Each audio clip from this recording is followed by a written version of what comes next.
তীব্র ভূমিকম্পে ছিন্ন ভিন্ন জাপান।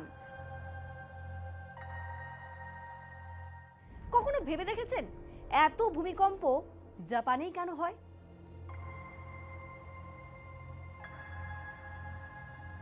প্রতি বছর সেখানে কমপক্ষে 1500 বার ভূমিকম্প হয়,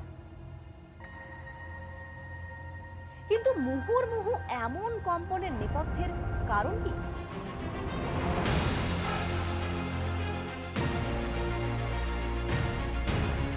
পয়লা জানুয়ারির পর আবার ভূমিকম্প জাপান, এবং এবারও ওই একই জায়গায়।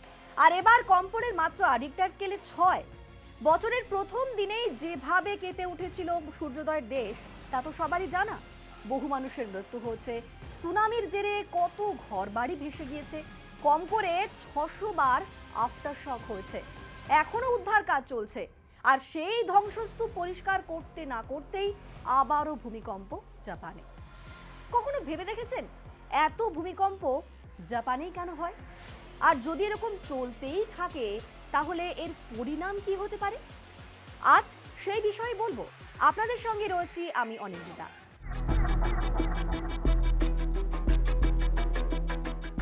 ভূতাত্ত্বিকরা বলছেন জাপানে বারবার ভূমিকম্পের সবচেয়ে বড় কারণ দেশটির ভৌগোলিক অবস্থান। Japan Pacific ring of fire বরাবর অবস্থিত, যা বিশ্বের সবচেয়ে সক্রিয় ভূমিকম্প বেল্ট।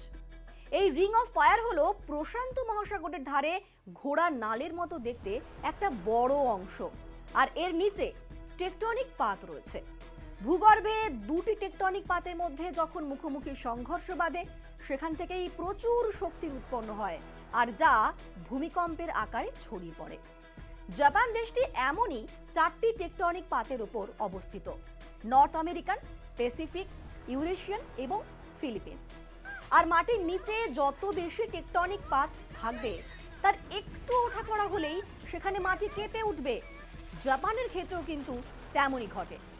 জাপানের মাটির নিচে টেকটনিক পাতগুলির সবকটি মূলত সক্রিয় রয়েছে, যে কারণে পৃথিবীর মোট ভূমিকম্পের 19% ভূমিকম্প শুধুমাত্র জাপানেই ঘটে।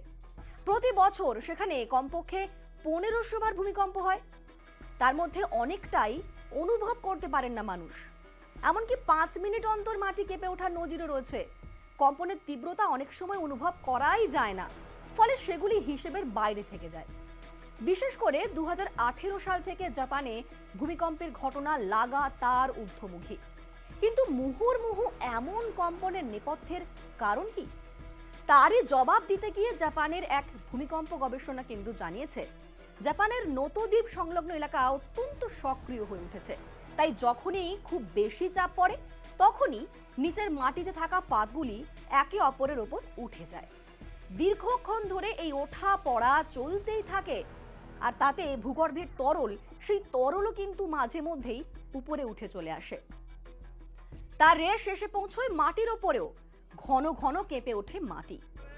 2020 সালের নভেম্বর মাস থেকে 2023 সালের ফেব্রুয়ারি মাস পর্যন্ত ওই নোতো দ্বীপে 14,000-এরও বেশি বার ভূমিকম্প হয়েছে। আর রিক্টার স্কেলে যেগুলির তীব্রতা ছিল 1 বা তার চেয়ে সামান্য বেশি। গত কয়েক দশকে ভূমিকম্পের কবলে পড়ে জাপানে হাজার হাজার মানুষের মৃত্যু হয়েছে। বিশেষ করে দেশের উত্তরাংশে ভূমিকম্পের প্রকোপটা আরও বেশি।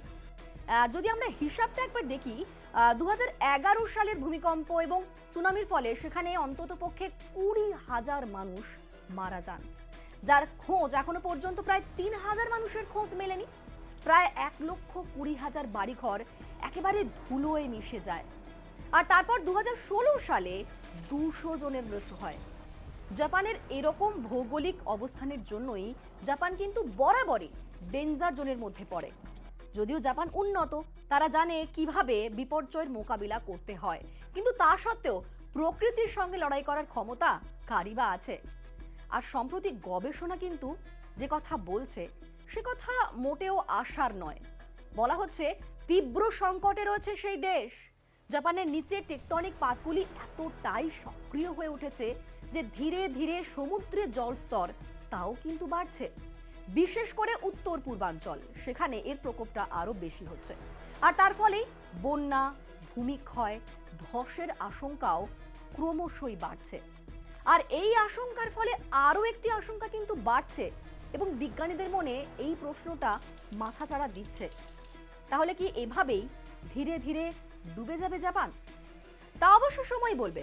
ভিডিওটি কেমন লাগলো অবশ্যই কমেন্ট করে বলুন এবং ভালো লাগলে শেয়ার করুন। আর অবশ্যই নজর থাক নিউজ 18 বাংলায়।